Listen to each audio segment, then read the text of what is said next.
오늘 말씀은 이사야 12장 1절부터 2절까지입니다. 구약성경 982쪽입니다. 982쪽.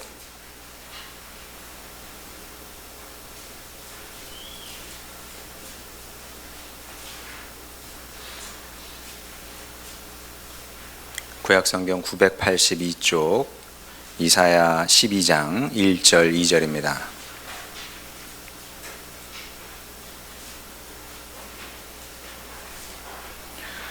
제가 봉독합니다. 그날에 내가 말하기를 여호와여 주께서 전에는 내게 노하셨사오나 이제는 주의 진노가 돌아섰고 또 주께서 나를 안위하시오니 내가 주께 감사하겠나이다 할 것이니라. 보라 하나님은 나의 구원이시라. 내가 신뢰하고 두려움이 없으리니 주 여호와는 나의 힘이시며 나의 노래시며 나의 구원이심이라. 아멘. 제가 이제 IPL 아이들에게 간혹 이제 공부는 재밌는 거란 얘기를 해요. 그러면 애들이 제가 농담하는 줄 압니다. 그래서 이제 잘 받아들이지 못하죠. 공부가 어떻게 재밌을 수 있겠냐. 그래서 제가 공부는 재밌는 거야. 그러면은 그래요. 뭐 이런 식으로 이제 반응을 합니다. 실없는 소리 한다는 거겠죠. 그런데 실없는 소리를 하는 것이 아니고 실제로 공부가 재미있죠. 공부가 어떤 건지 알게 되면은 공부보다 재미있는 게 세상에 뭐 몇이나 있을까요? 그래서 다 재미없어져요. 제가 어렸을 때 저희 고향에서 무슨 뭐 고스톱도 하고 뭐 그랬다고 이제 얘기를 하는데 공부를 모를 때는 그런 것도 재미있는데 공부 알면은 시시해서 안 하게 됩니다. 웬만한 건 다 재미가 없어지게 되는데, 근데 물론 이제 뭐 어렸을 때부터 공부가 재미있을 수는 없죠. 저도 압니다. 초등학생, 중학생, 뭐 고등학생 뭐 공부가 재미있어서 하겠어요. 저도 마찬가지인데 공부의 길로 이끌어 주신 이제 선생님들이 있었습니다. 이제 그런 선생님들이 많으면 참 좋은데 저는 이제 좀 늦게 대학 가서 우리 신학과 교수님 중에 한 분이 그런 교수님 중에 그런 분이 한 분이 있었는데 그분이 이제 자주 하시던 말씀이 공부는 머리로 하는 게 아니라 엉덩이로 하는 거다. 이런 말씀을 참 많이 하셨습니다. 그래서 대학생 됐다고 놀러 다닐 생각하지 말고 진득이 앉아서 공부를 해라. 왜냐하면 너희들은 교회 지도자가 될 사람들이 아니냐. 지도자가 될 텐데 지도자가 되려면 세 가지를 갖춰야 된다는 거죠. 하나는 교회 지도자니까 영성이 필요한 것이고, 두 번째는 도덕성이 필요한 것이고, 그래도 양심 따라 살 줄 알아야 되고, 그리고 세 번째는 실력이 있어야 된다. 옛날에는 영성만 있으면 되는데 이제 앞으로 지식사회가 도래하게 될 텐데 그러면 교회도 지식인들이 많이 올 텐데 목회자가 지성인이 아니면 그게 목회가 되겠냐. 이제 그런 부담감을 계속 주셨습니다, 그분이. 근데 그 부담감이 우리에게 큰 도움이 됐던 것 같아요. 그리고 저도 이제 그 당시 그분보다 더 나이를 먹게 됐죠.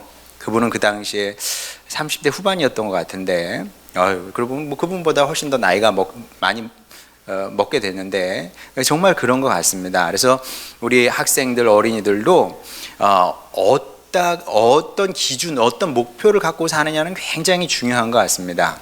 그 교수님이 우리에게 심어준 정신은 뭐냐 하면은 너희들은 지도자가 될 거다. 뭐 너희들이 몇 점 맞고 학교 왔는지 그거 그닥 중요하지 않다. 늦지 않았다. 그래봐야 니네 20살밖에 안 됐는데 지금부터 얼마든지 너희는 지도자로 준비될 수 있다. 그런 얘기였거든요. 그 부담감이 우리를 채찍질해서 발전하게 했거든요.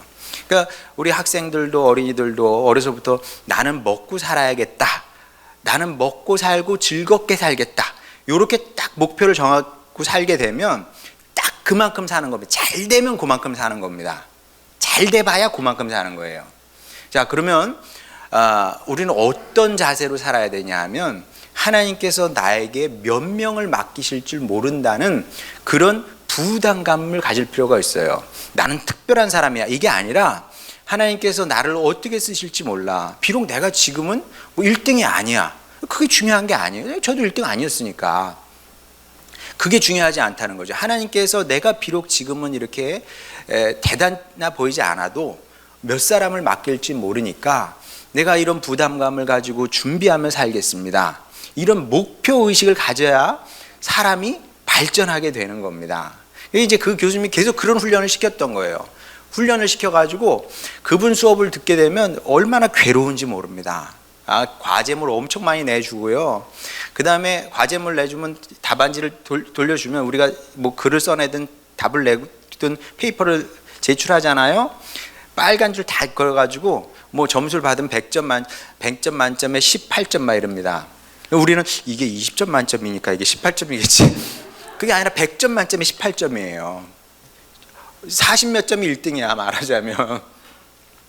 그러니까 얼마나 이게 이제 기분도 좋지 않고 내 객관적인 실력이 이거밖에 안 되는구나. 예. 달달달달 볶는 겁니다. 근데 그렇게 수업 한번 그분 수업을 한번 듣고 나면 쑥 성장해 있는 느낌을 받아요. 저도 그렇게 원래 해야 되는데 우리 RPL 학생이 됐든 간에 교회 식구들이 됐든 간에 달달 볶아야 이게 쑥 성장하는 건데 어쨌든 또 그게 가능했던 시대죠. 지금 그렇게 해가지고 뭐 다 떠나지 뭐. 그렇게 하면 누가 따라옵니까? 그래도 우리는 그 당시만 해도 선생님이 그냥 꾹뻑했으니까 무서우니까 따라갔던 것 같은데. 그래서 이제 그 교수님 덕분에 이제 공부 습관을 기를 수 있었던 것 같고, 그래서 제 기억 속에는 뭐 제가 따로 전화를 드리진 않지만 고마운 분이다 이런 생각을 지금까지 갖고 있습니다. 자, 그런데 제가 공부하고 이제 유학을 갔잖아요. 유학을 가서 공부에 또 다른 차원이 있다는 것을 제가 깨닫게 됐습니다. 우리나라 교수님들 제가 만났고 또 독일 교수님들 만났는데 이게 대비되는 뚜렷이 구별되는 차이가 있습니다. 우리나라 교수님 그다음에 독일 교수님 어떤 차이냐면 독일 교수님들을 보면서 제가 느낀 건 뭐냐면 저분들은 정말 공부를 사랑하는구나. 공부를 사랑해요, 정말. 어떻게 저보다 더 사랑할 수는 없을 만큼 그렇게 공부를 사랑합니다. 그러니까 교수이기 때문에 공부를 하는 게 아니고요. 연구 실적 그닥 중요하지 않습니다. 그분들에게는 연구 실적이 중요한 게 아니고 그냥 공부가 좋아서 뭐 책도 읽고 논문도 쓰고 책도 내고 뭐 그런 겁니다. 제 지도 교수님만 해도 저희 아버지하고 동갑이시 38년생이시거든요. 아직 생존해 계신데 뭐 세계적으로 유명한 교수님이시죠. 그런데도 그때 이제 제가 뵀을 때가 이제 60대 초반이었는데 그래서 이제 제 지도 교수님이 됐으니까 가깝게 지내잖아요. 그래서 제가 이제 무슨 일이 있어서 교수님 댁에 가면 교수님은 항상 그 집이 조금 이렇게 어둑어둑했거든요. 단독주택인데 들어가서 보게 되면 항상 그 낮에도 스탠드 딱 켜놓고 이렇게 그 독서대 올려놓고 여러 가지 볼펜 색깔도 종류별로 이렇게 딱 놓고 이렇게 책을 읽는 모습이었어요. 항상 그렇습니다. 점심시간이 되잖아요. 그러면 부엌에 가셔가지고 그냥 빵 몇 조각이 썰고 그 다음에 치즈 몇 개 썰어가지고 그냥 서서 드시고 얼른 또 서재에 들어가시는 거죠. 들어가셔서 또 책 읽고 글을 쓰시고 그거 보면서 도인 같다. 저 도 닦듯이 공부하는구나. 말하면 뭐합니까? 휴가를 가잖아요. 여름 휴가를 가면 뭐 우리 같으면 수영복을 챙겨야 되나 뭐 그러잖아요. 그게 아니고 저희 지도 교수님은 책 가지고 가서 책을 읽으러 가시는 거예요. 휴가를 책을 읽으러 가시고 글을 쓰러 가십니다. 그런 걸 보면서 이게 우리나라에서 노벨상이 나오지 않는 거는 여러 가지 이유가 있겠지만 저런 이유가 있을 수도 있겠다. 제가 그런 생각을 했는데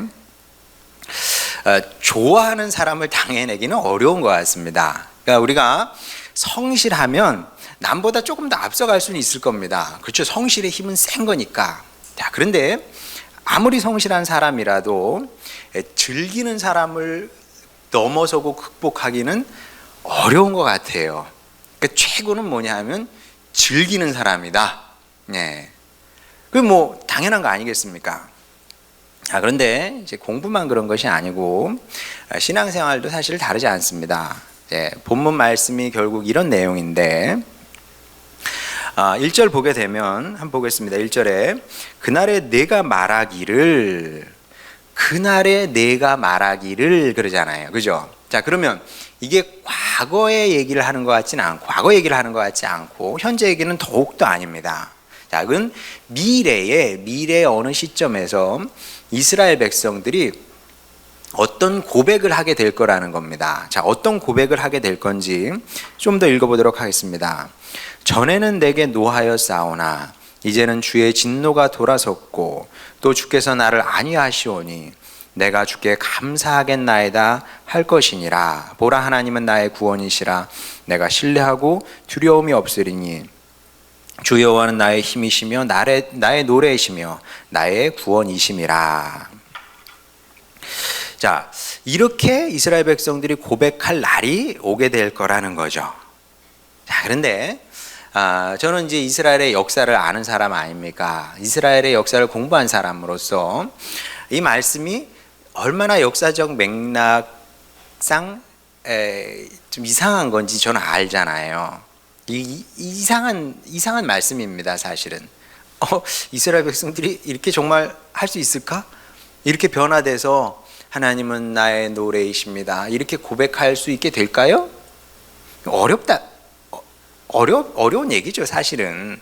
자, 왜 어려울 수밖에 없냐 하면 본문 말씀이 기록된 시대적 배경이 주전 730년경입니다. 지금으로부터 2750년 전, 오래전 얘기죠. 뭐 우리한테는 이게 감이 없어요. 2750년 전.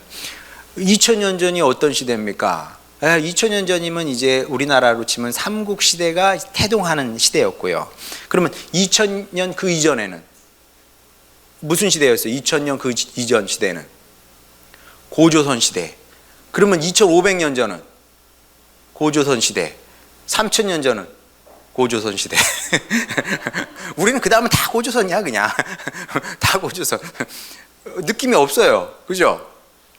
기록도 없으니까.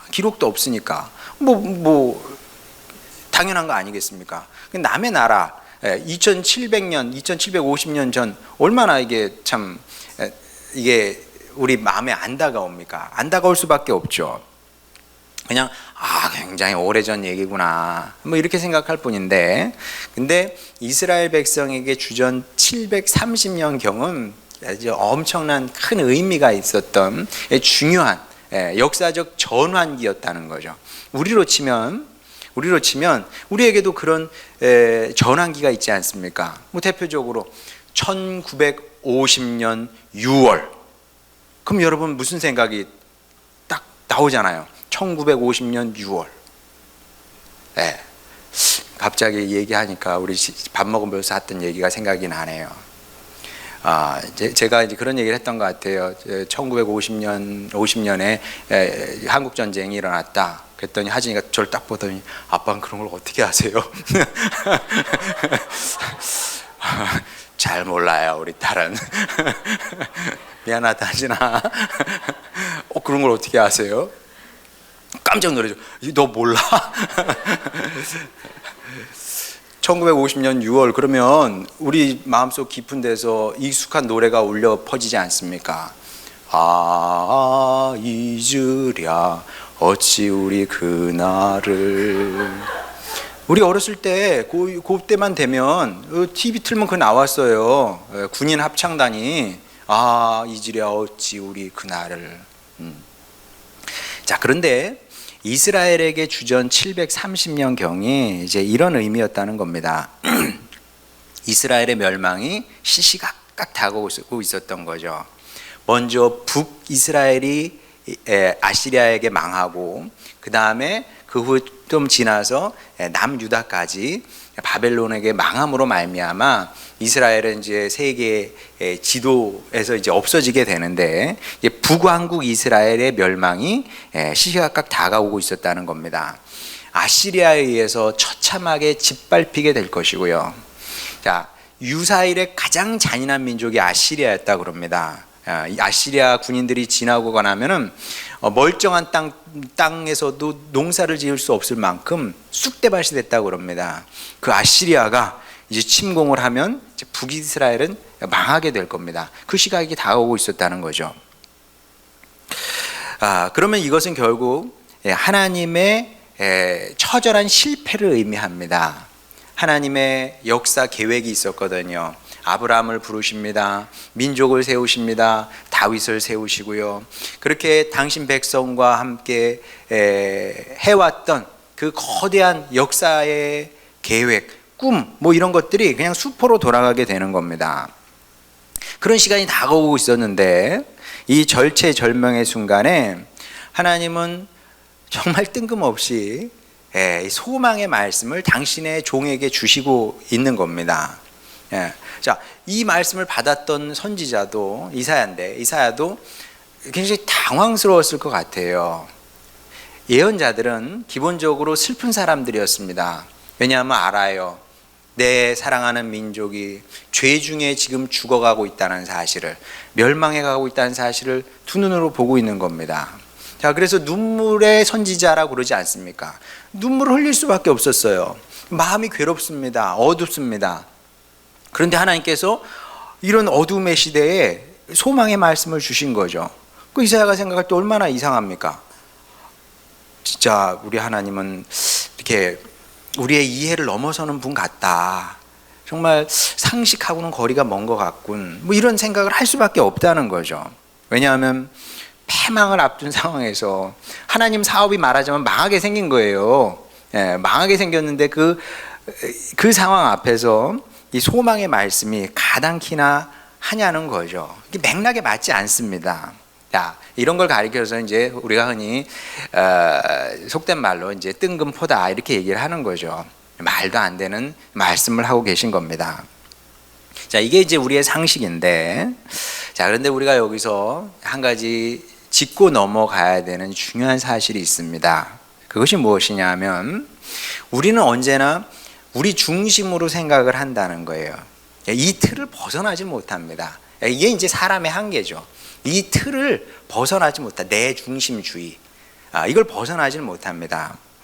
그러다 보니까 이제 문제가 생기는데, 이제 비근한 예로 이스라엘도 마찬가지입니다. 이스라엘 사람들에게는 그 시대가 전부였습니다. 그 시대가 전부예요. 그게 중요해. 그럼 우리에게도 마찬가지로 이 시대가 전부입니다. 우리가 보고 사는 거, 이런 것들이 지금 전부예요, 이게.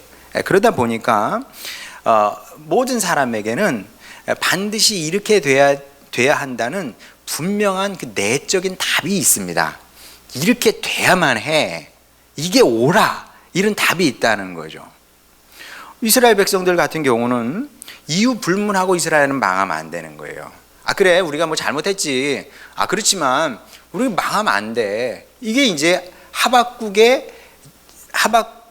이제 하나님을 향해서 강하게 이제 불만을 토로하게 되는데, 하나님 맞습니다. 우리가 죄 지었죠. 안 지었다는 거 아니야. 우리가 죄를 지은 건 맞아. 그렇지만 하필이면 왜 아시리아 그 바벨론을 통해 우리를 칩니까? 우리가 아무리 악하다고 한들 저 사람보다 악하겠습니까?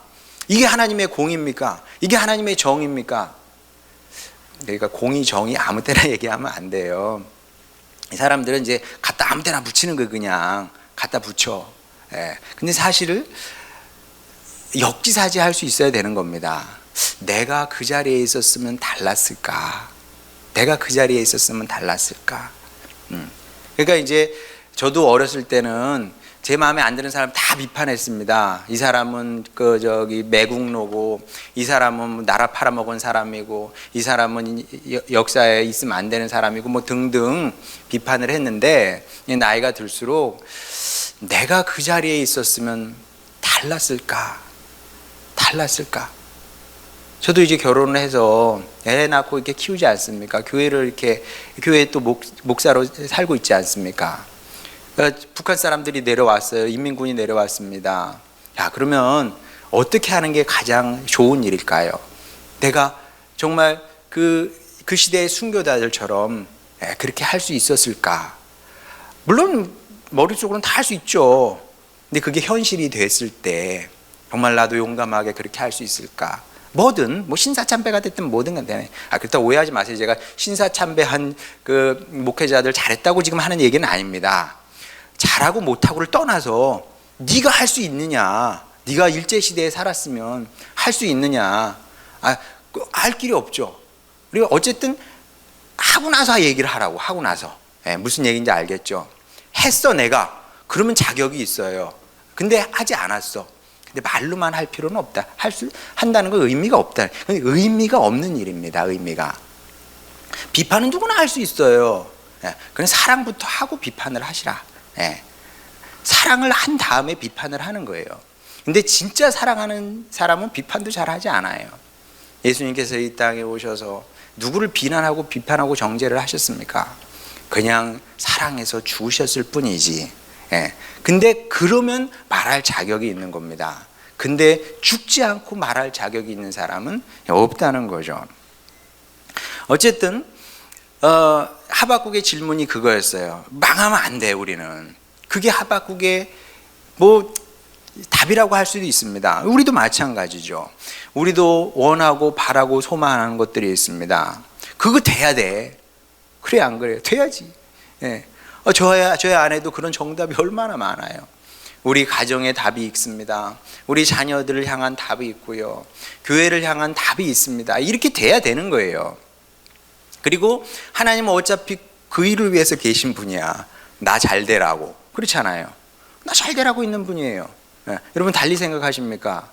내가 잘 되길 원해서 하나님을 믿는 거 아닙니까? 하나님 잘 되게 하기 위해서 여러분이 신앙생활을 하는 걸까요? 사실은 그런 건데. 우리는 이제 기본적으로 그렇게 자기 중심적입니다. 자, 그러면 하나님은 어떻게 생각하시냐? 물론 하나님도 다르게 생각하지 않으십니다. 우리 정말 잘 되길 원하죠. 하나님은 우리의 소원을 들어주기를 원하십니다. 또 우리를 다각도로 도우셔서 이제 우리가 정말 복된 사람이 되기를 원하시는 거죠. 정말 다 잘 되기를 원하는 겁니다. 그게 그리고 아버지의 마음인 거죠. 저도 아버지로 살면서 우리의 아이들 해달라는 거 다 해주고 싶어요. 다 해주고 싶어요. 다 해주고 싶은데 그게 아버지의 마음인데 근데 그럴 수 없는 경우도 있죠. 하나님도 마찬가지입니다. 하나님도 그렇게 해주실 수 없는 경우가 있는 건데 왜냐하면 우리가 잘 되는 게 뭔지 깊이 생각을 해봐야 되는 겁니다. 잘 되는 게 뭘까? 잘 되는 게 뭡니까, 여러분? 잘 되는 게 여기서 하나님의 생각과 우리의 생각이 갈리게 되는 거죠. 하나님께서 이스라엘 백성들 정말 잘 되기를 원하셔서 하나님 하실 수 있는 모든 것을 다 해보셨습니다.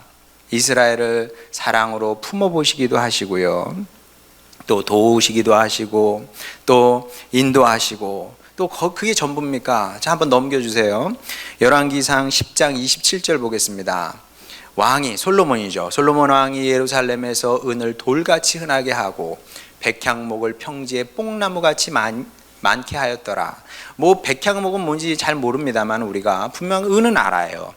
은이 그냥 돌처럼 흔할 만큼 이스라엘은 정말 전대미문의 풍요를 누렸다는 겁니다. 그러니까 우리가 생각하는 기본적인 복의 전제는 뭐냐면 돈이 많아야 되는 거잖아요. 그죠? 옛날이나 지금이나 비슷해요. 돈이 많으면 복 받았다고 생각을 하는 겁니다. 하나님께서 물질도 저렇게 풍족하게 부어주신 겁니다.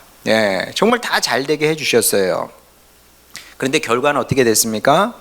여러분 아시는 것처럼 이스라엘이 복을 받으면 받을수록 참 웃기죠.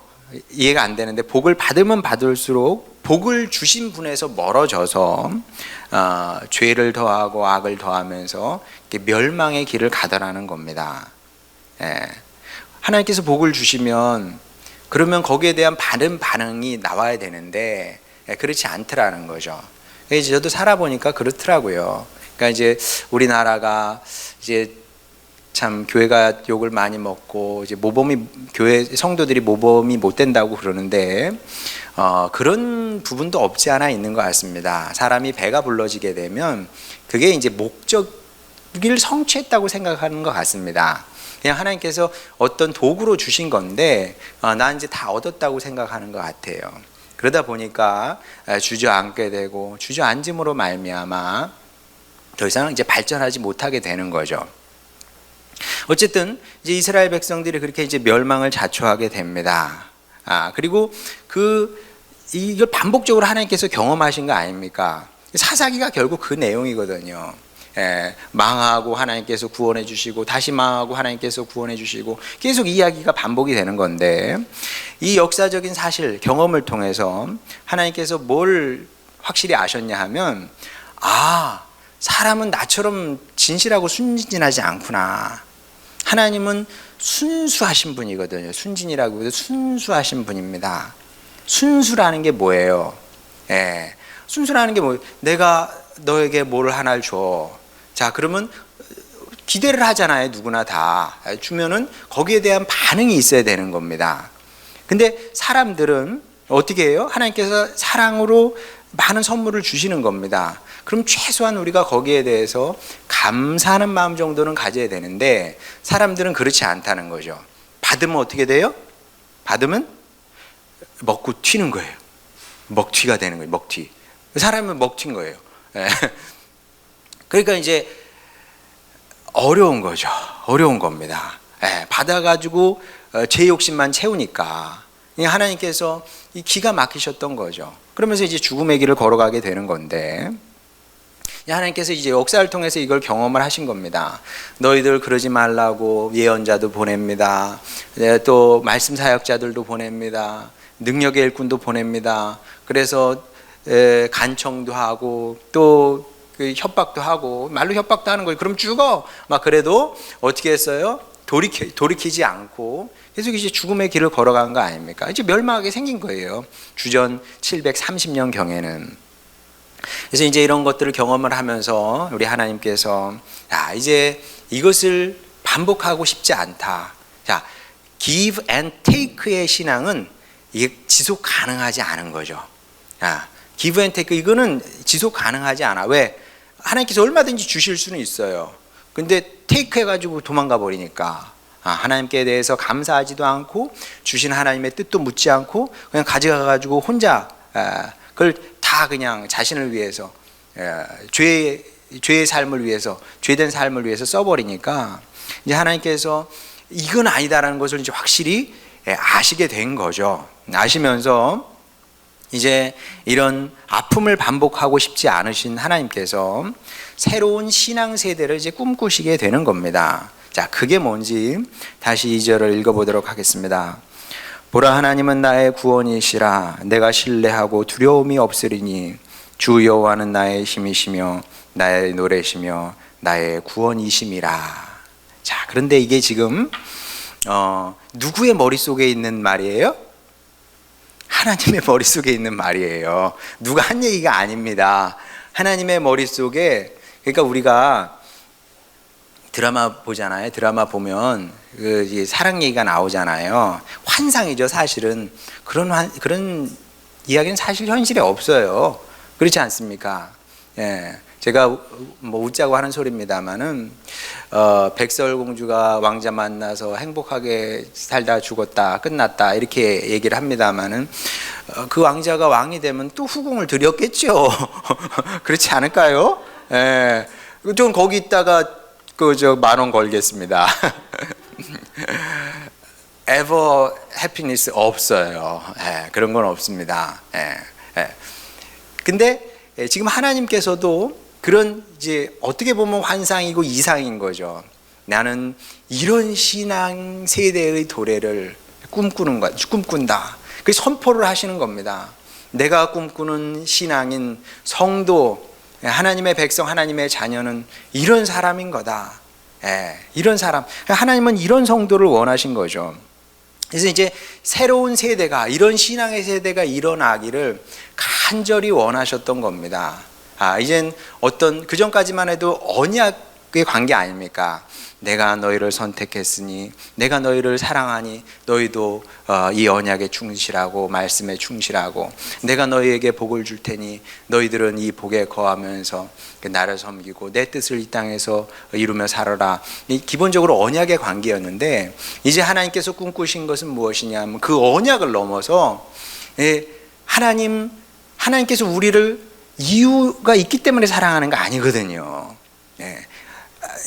자격 없어요. 우리는 자격 없습니다. 자격이 아무것도 없는데 사랑하신 거 아니에요.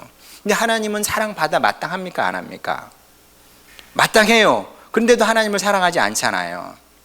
근데 뭐 하나님이 하나님이어서가 아니라 그냥 있는 그대로의 하나님을 사랑하고 좋아해서 노래하며 살 수 있는 성도들이, 하나님의 자녀들이, 그런 무리들이 나타나시기를 제 꿈을 꾸셨던 거죠. 이스라엘 백성들이 망하는 그 현실에서도 하나님은 이 이야기를 포기할 수 없는 거예요. 마치 인류가 지금까지 얼마나 많은 사랑 얘기를 만들어 왔습니까? 근데도 여전히 사랑 얘기는 드라마를 통해서, 영화를 통해서 계속 만들어지잖아요. 왜? 이거는 우리가 사람인 이상 포기할 수 없는 거예요. 그런 인류 전체 마음에 깔린, 글쎄 하나님께서 심어주신 건지 어쩐 건지 모르겠지만 포기할 수 없는 어떤 것입니다. 이게 마찬가지로 하나님도 포기하실 수 없는 어떤 것이 있어요. 무엇이냐 하면 하나님 당신과 우리가 어떤 관계를 맺고 싶어 하기를 원하시는 거죠. 어떤 관계겠어요? 우리가 하나님의 노래인 것처럼 하나님은 우리의 노래가 되시기를 원하셨던 겁니다. 그리고 이 하나님의 너무나 이상적이죠. 너무나 이상적인 이 꿈은 여전히 성취를 기다리고 있습니다. 이 미래는 아직 오지 않았어요. 2700년 전에 하나님의 꿈, 그분이 그리셨던 미래는 여전히 오고 있는 중이고 여전히 성취를 기다리고 있습니다. 자, 그러면 관건은 뭐냐 하면 누구를 통해서 이 꿈이, 하나님의 이 간절한 꿈이 성취되어야 하느냐, 이 질문인 거죠. 자, 그럼 누구겠습니까? 누구겠습니까? 쉬운 얘기는 아니지만 저를 통해서, 여러분을 통해서, 우리 교회를 통해서 이루어지기를 원하는 거죠. 이것이 우리가 도달하고자 하는 신앙의 지점인 겁니다. 자, 그러면 우리가 여기서 무엇을 어떻게 해야 되느냐? 무엇을 어떻게 해야 될까요? 다시 말씀드리지만 신앙생활은 이제 공부와 비슷하다. 이건 억지로 못합니다. 누가 강요해서 되는 거 아니고요. 또 누가 따라다니면서 뭐 감나라 판나라 이래서 될 일이 아닙니다. 물론 이제 뭐 그렇게 할 수는 있습니다. 근데 저한테는 그걸 기대를 하지 마세요. 저는 여러분에게 여러 가지 가능성을 이렇게 말씀을 통해서, 뭐 교회 시스템을 통해서 제시를 할 뿐입니다. 강제하지는 않아요. 뭐든지 이거 하십시오, 저거 하십시오. 뭐 많지만 그리고 소망은 있죠. 이렇게 좀 했으면 좋겠다는 소망은 있지만, 근데 억지로 시켜서 가게 되면 반드시 부작용이 나오게 돼 있습니다. 물론 그렇게라도 그냥 꿋꿋이 순종하고 끝까지 가게 되면 여러분의 복이에요. 그거는. 그렇지만 대부분은 어느 순간 부작용이 나타나게 돼 있습니다. 그게 뭔지는 뭐 여러분도 아실 거예요. 이렇게 하고 싶진 않아. 자녀들하고 똑같은 거예요. 부모 말 들으면 복이거든. 이렇게 저렇게 따라오면 좋아. 근데 계속 따라오겠습니까? 엇나가고 반항하고 저항하고 사춘기 되면 막 그냥 무섭게 나오고 막 이렇게 되는 것처럼 이게 그렇게 될 수 있다는 거죠. 그렇게 되게 돼 있습니다. 서로에게 좋지 않은 방법인 거죠. 뭐 어떻게 해야 되냐 하면 스스로 열심히 해야 돼요. 아이들이, 우리 자녀들이 스스로 열심히 공부해야 되는 것처럼 우리도 주님 앞에서 자발적으로 신앙생활 해야 되는 겁니다. 얼마만큼 해야 될까요? 얼마만큼? 제 기준을 여러분에게 드릴게요. 돈 버는 것만큼만 하시라. 돈 버는 것만큼. 여러분 500만 원 한 달에 버는 사람이 있습니다. 만족할까요? 못할까요? 못해요. 더 벌기를 원합니다. 1000만 원을 법니다. 우와, 연봉 1억이네. 연봉 1억 못 받는 사람이나 연봉 1억이네 그러지, 연봉 1억인 사람은 그거 가지고 부족해요. 그걸 가지고 어떻게 삽니까? 진짜 그렇게 생각해요. 그거 가지고 어떻게 살아? 이게 코딱지 같은 거 돈 가지고 살 길이 없는 거 이게. 그러면 연봉 2억이면 좀 나을 것 같아요? 그런 사람들은 또 괴롭고 부족하고요. 그런 사람들 또 빚이 있어요. 빚 없는 사람이 뭐 어디 있습니까? 또 뭐 10조 이런 사람들은, 그런 사람들은 돈 열심히 벌잖아요.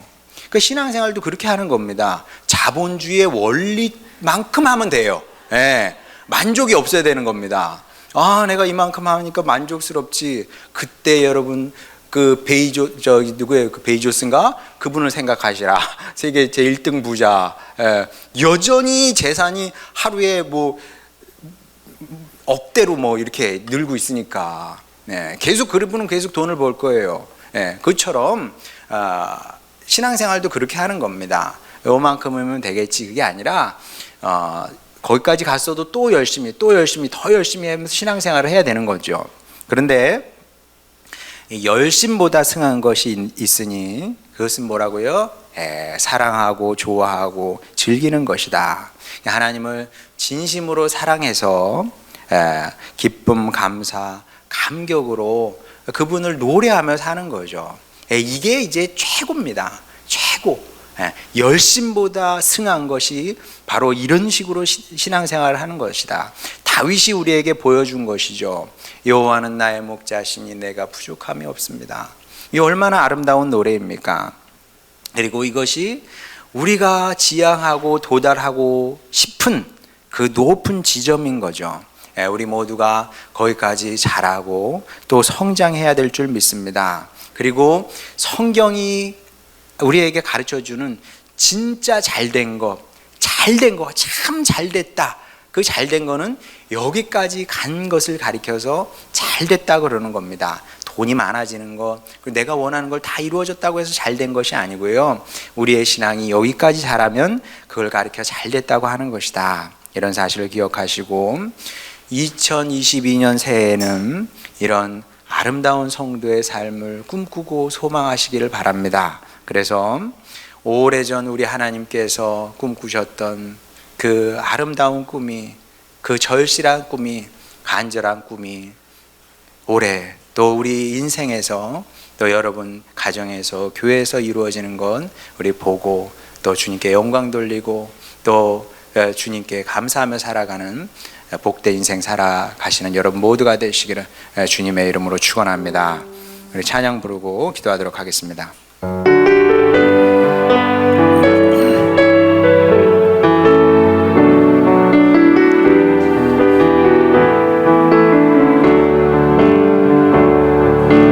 내 평생 사는 동안 주 찬양하리. 여호와 하나님 내 주를 찬양하리. 주님을 묵상함이 즐겁도다. 내 영혼 주 안에서 참 기쁘리. 내 영혼아 주님을 송축하라. 내 영혼아 주님을 찬양하라. 내 영혼아 주님을 송축하라. 내 영혼아 주님을 찬양. 내 평생 사는 동안, 내 평생 사는 동안 주 찬양하리. 여호와 하나님 내 주를 찬양하리. 주님을 묵상함이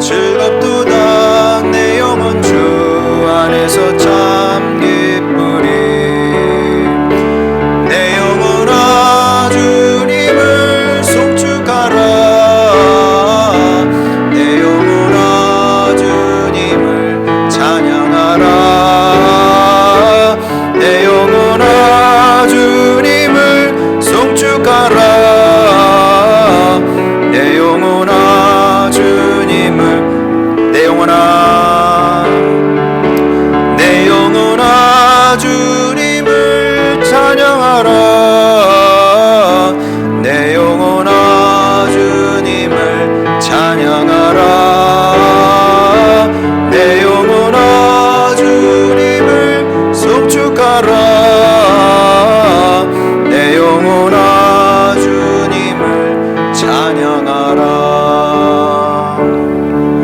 이 시간 우리 기도할 때 모든 사람이 다 그렇습니다. 자기가 목적한 대로 그만큼 살게 돼 있습니다. 사람은. 우리의 목적, 신앙의 목적은 무엇이 되어야 될까요? 주님, 하나님을 좋아하는 사람이 되고 싶습니다. 하나님을 노래하는 사람이 되고 싶습니다. 주님, 때로 인생에 좋은 날도 있을 것이고 살다 보면 또 어려운 날도 있지만, 그러나 여전히 저는 하나님을 사랑하겠습니다. 여전히 하나님을 노래하겠습니다. 그리고 여전히 하나님의 일 감당해내겠습니다. 그런 주님의 사람으로 살아서 다윗이 주님 마음에 합한 자였던 것처럼 저도 주님 마음에 합한 자 되게 하여 주시고, 또 저를 향한 주님의 뜻을 이루며 살게 하여 주시옵소서. 이런 기대의 마음, 소망의 마음을 갖고 간절히 주님께 기도로 나아가도록 하겠습니다. 기도하시겠습니다. 우리를 사랑하시는 주님, 아버지 하나님, 주님께서 우리에게 사랑을 부어주셨으니 아버지, 우리도 주님을 사랑하며 살기를 원합니다. 아버지, 주님께서 우리를 선택하신 것처럼 아버지 하나님, 우리도 주님의 선택에 응하며 살기를 원하나이다. 아버지 하나님, 열심히 신앙생활하게 하여 주시되 아버지, 그저 열심으로만 하는 것이 아니라 하나님을 사랑하여 좋아해서 아버지 열심히 신앙생활할 수 있는 저희들 되게 하여 주시옵소서. 그래서 누가 강요하지 않아도 자율적으로 주님의 길을 따라가게 되기를 원하나이다. 아버지 하나님, 구레네 시몬 같은 신앙의 길이 있습니다. 억지로 십자가를 지고 갑니다.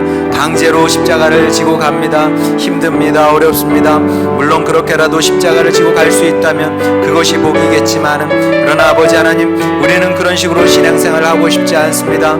이 길이 즐겁고 기쁘고 감사하여 아버지 주님을 따라가게 하여 주시옵소서. 아버지 하나님, 주여 주님께서 기쁨으로 아버지 독생자 아들을 내어 주셨던 것처럼 아버지 하나님, 우리도 기쁨으로 주님의 길을 걸어가게 되기를 원하나이다. 그리하여 우리 일평생에 아버지 노래하게 하여 주시옵소서. 감사하게 하여 주시옵소서. 아버지 기뻐하게 하여 주시옵소서. 주님께 영광 돌리는 주님의 사람들이 되기를 원하오니 아버지 하나님, 주여 우리는 이 세상을 살아가면서 시험에 들고 어려움, 조금 어렵다고 해서 마음이 처지고 어려워지는 것이 아니라 아버지 하나님, 어떠한 상황과 조건 속에서도 주님과 동행하며 주님께서 우리에게 맡겨진 사명 잘 감당해내는 우리 모두가 되기를 원하나이다. 그렇게 승리하게 하여 주시고 주님 앞에 섰을 때 잘했다 칭찬받는 백성 되게 하시고 우리를 향한 주님의 선하시고 아름다운 모든 뜻을 이루며 살아가는 주님의 자녀들, 백성들 다 될 수 있도록 주여 도와주시옵소서. 사랑하는 아버지 하나님, 말씀 주셨사오니 이 말씀이 우리의 인생 가운데 그대로 성취되게 하여 주시옵시고, 우리가 다른 것을 노래하는 것이 아니라 주님을 사랑하여 노래하며 살아가는 축복된 주님 백성 다 되게 하여 주시옵소서. 이 모든 것이 우리 가운데 이루어지기를 주여 소망하고 사모합니다. 감사드리며 사랑 많으신 우리 구주 예수님의 이름으로 기도드렸습니다. 아멘.